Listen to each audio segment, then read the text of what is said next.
Baik, terima kasih. Salam, salam sejahtera untuk kita semua.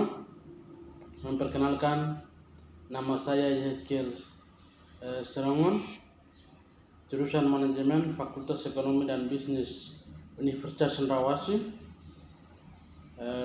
Baik, jadi pertama-tama di kesempatan ini saya akan menjawab soal komunikasi verbal dan komunikasi non verbal.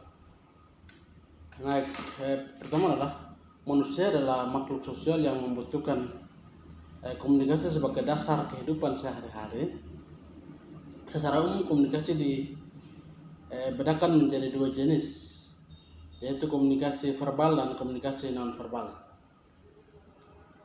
Nah, dilansir dan Social.net, komunikasi verbal adalah komunikasi yang mengacu pada penggunaan bahasa baik secara lisan maupun tulisan. Sedangkan komunikasi nonverbal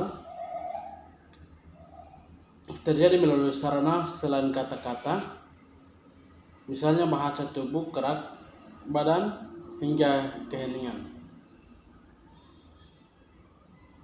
Sehingga komunikasi verbal adalah komunikasi yang menggunakan kata-kata dari bahasa baik lisan maupun tulisan. Percakapan tatap muka, bertukar pesan ponsel pintar, hingga berbicara melalui telepon adalah beberapa contoh pada komunikasi verbal. Kemudian ada ciri-ciri komunikasi verbal. Beberapa ciri-ciri komunikasi verbal terdiri dari yang pertama adalah disampaikan melalui media baik lisan maupun tulisan. Yang kedua adalah menggunakan kata-kata dari satu atau lebih bahasa. Yang ketiga, komunikasi cenderung bersifat dua arah.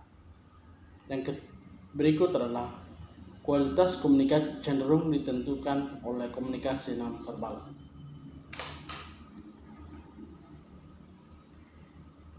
Kemudian ada beberapa jenis komunikasi verbal. Komunikasi verbal terdiri dari dua jenis, yaitu berbicara dan menulis, serta mendengarkan dan membaca. Dan non-verbal dalam 2016 buku menyebutkan bahwa berbicara adalah komunikasi verbal vokal, sedangkan menulis adalah komunikasi verbal non vokal. Berbicara adalah menggunakan kata-kata secara lisan, sedang menulis adalah menggunakan kata-kata sebagai tulisan. Dengan berbicara dan menulis, kita memberikan informasi dalam komunikasi dengan orang lain. Contoh berbicara adalah saat bercakap-cakap secara tatap muka, atau lebih telepon secara saling menyapa, bertanya sesuatu, melakukan presentasi, maupun melakukan seminar. Adapun contoh komunikasi menulis adalah bertukar pesan baik melalui surat, aplikasi, chat maupun email. Mendengarkan dan membaca. Mendengarkan adalah menangkap kata-kata lisan, sementara membaca adalah menangkap kata-kata melalui tulisan. Kedua adalah proses menerima informasi dalam komunikasi dengan orang lain.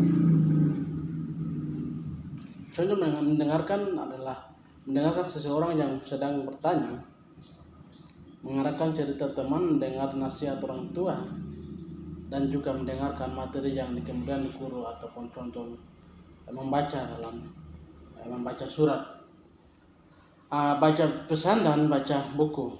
Ini yang kemudian sedang biasa digunakan dalam komunikasi verbal dan komunikasi non verbal. Nah, mungkin ini yang pendapat saya dapat menjelaskan, dan kemudian untuk menjadi tugas dalam mata kuliah komunikasi.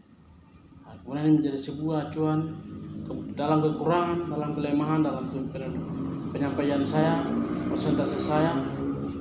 Ini kita akan diperbaiki sama-sama, dan kami butuh bantuan dari teman-teman, saran, masukan butuh diterima. Terima kasih.